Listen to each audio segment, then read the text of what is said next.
You ask Tiger to solve. This deals with linear equations with one unknown. The final result is x equals 10. Let's solve it step by step. Group all x terms on the left side of the equation. Subtract 2x from both sides. Group like terms. Simplify the arithmetic.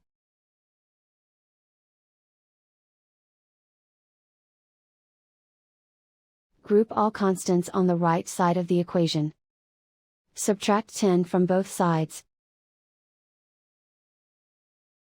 Simplify the arithmetic.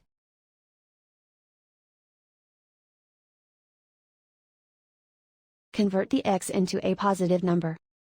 Multiply both sides by -1. Remove the ones. Simplify the arithmetic.